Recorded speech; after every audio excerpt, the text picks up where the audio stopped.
Hello, আসসালামু আলাইকুম বন্ধুরা, কেমন আছেন? আজকে আমি একটা বিষয় নিয়ে আলোচনা করব। সেটা হচ্ছে পিআর পদ্ধতি ও বর্তমান নির্বাচন পদ্ধতি নিয়ে আমি একটি সহজ সমাধানের উপায় বলবো। আমাদের দেশে নির্বাচন পদ্ধতি নিয়ে নানা রাজনৈতিক দলের নানা মতামত রয়েছে। আর এটা নিয়ে চলছে বিতর্ক ও বিরোধ। কিন্তু খুব সহজ একটা মধ্যম পন্থা অবলম্বন করে এটার একটা সুষ্ঠু সমাধান করা সম্ভব। চলুন প্রস্তাবিত পদ্ধতি নিয়ে একটু বিশ্লেষণ করা যাক। বর্তমানে বাংলাদেশে মোট ৩০০টি আসনে নির্বাচন হয়।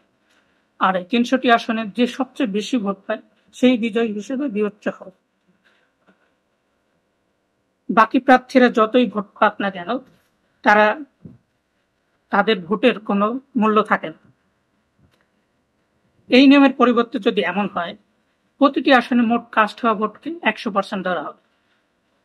কোনো প্রার্থীকে ৫১% বা তার বেশি ভোট পেতে হবে বিজয়ী হতে হবে।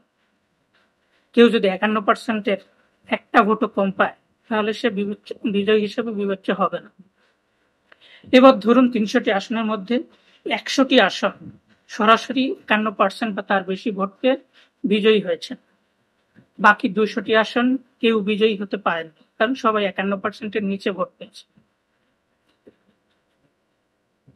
এখন আমরা এই ২০০ আসনের ক্ষেত্রে কি করব?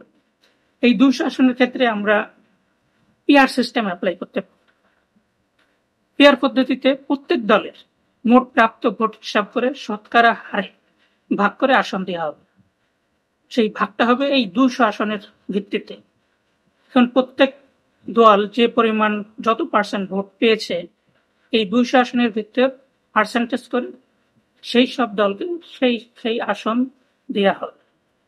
এরপর যে দল বা জোট ১৫১টির বেশি আসন পাবে, তারা সরকার গঠন করবে। আর যদি কেউই ১৫১টির বেশি আসন না পায়, তাহলে অন্য দলের সাথে জোট করে সরকার গঠন করতে পারবে। এইভাবে সরাসরি বিজয় ও গণভিত্তিক প্রতিনিধিত্ব দুইয়ের সমন্বয় ঘটবে। একটি ভারসাম্যপূর্ণ ও ন্যায্য নির্বাচন ব্যবস্থা গড়ে তোলা সম্ভব। আপনার যদি মনে হয় এই প্রস্তাবটি সহজ, যুক্তিসঙ্গত ও গ্রহণযোগ্য, তাহলে ভিডিওটি বেশি বেশি শেয়ার করুন, যেন যারা এটি নিয়ে কাজ করছেন তাদের কাছে পৌঁছে যায়। ধন্যবাদ, ভালো থাকবেন। আপনার মূল্যবান মতামত জানাতে ভুলবেন না। ফলো দিয়ে সাথে যুক্ত থাকুন। আল্লাহ হাফেজ।